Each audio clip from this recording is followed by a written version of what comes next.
How many times have you gotten the COVID vaccine? Some of you might be all for it, and some of you might not.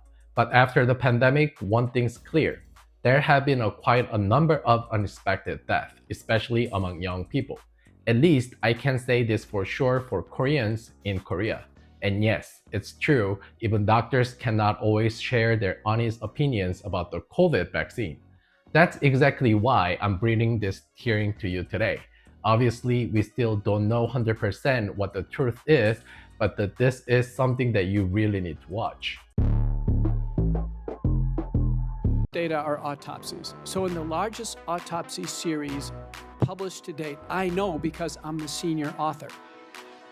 Of all the deaths we examined, and we re-reviewed them, we had an adjudication committee, we had ways of arbitration, deciding on did the vaccine cause death. The answer is, of these cases that came in for autopsy after vaccination, 73.9% of individuals, it was determined that the vaccine was the cause of death. September 27th, 2021, you will push the vaccine, you will push it in pregnant women and follow all the HHS criteria, and if you don't, we will destroy you. I've presented at the FDA advisory meetings. I've advised companies for decades on this, so I know the regulatory science very well. When a product definitely results in death, and there are thousands of peer-reviewed papers on this, Governor, the COVID vaccines in some people, sadly, result in death. Some on the very first day they take the shot. That must be a black box warning on the product immediately. I just checked the package inserts for the currently available products, the ones that Senator Blumenthal wants to pursue. Sounds like Governor wants to still pursue these. Our FDA still wants them to be administered. They still don't have the word death in the package insert. As of today, they don't.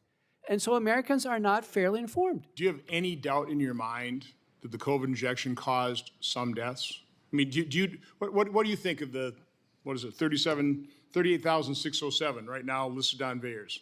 What do you think the real number is? And do you have any science to back up your opinion? The best data are autopsies. So in the largest autopsy series published to date, I know because I'm the senior author. Of all the deaths we examined, and we re-reviewed them, we had an adjudication committee, we had ways of arbitration, deciding on did the vaccine cause death. The answer is, of these cases that came in for autopsy after vaccination, 73.9% of individuals, it was determined that the vaccine was the cause of death. First author is Holscher and colleagues, who's sitting right behind me. And again, by FDA's own laws, that should be included on that package insert, correct? Immediately in 2021, Dr. Carol Tossetta, working with the Daily Cloud, wrote Peter's Marks in the summer of 2023 and said, where's the black box warning? Where is it? No word from Marks. Dr. Vaughn, you want to weigh in on the informed consent? Well, the other thing is, I think emergency use authorization, actually by definition, when you fill out the documents for the patient, if they read it, it actually says that they should make sure that they are under no compulsion to get this product. And that is what's so confusing, because even though the product was mandated in the summer, at the end of the summer of 2021, the product on the shelves was still the EUA product. And in that sense, for somebody to be mandated to something that they also have to sign to say that they weren't mandated to do it is kind of hard to do legally. By the way, that's the subject of a couple oversight letters in terms of the whole full authorization type thing. Dr. Thorpe, quickly? Yes, on informed consent, there was completely the opposite in pregnant women. HHS appears to have captured the American College of Obstetricians and Gynecologists, and my research team, including Maggie Thorpe, JD, have proven that with the Freedom of Information Act. For a few million dollars, correct? Many $1 million. They captured ACOG. In December of 2020, everybody at ACOG and the other organizations, we're not going to push this vaccine in pregnant women. In the span of a pregnancy, 40 weeks, September 27th, 2021, you will push the vaccine, you will push it in pregnant women and follow all the HHS criteria. And if you don't, we will destroy you and your professional career will take your license away and we will decertify you. That went out to 60,000 OBGYN doctors. So we probably should have expanded the title of this: corruption of science, federal health agencies.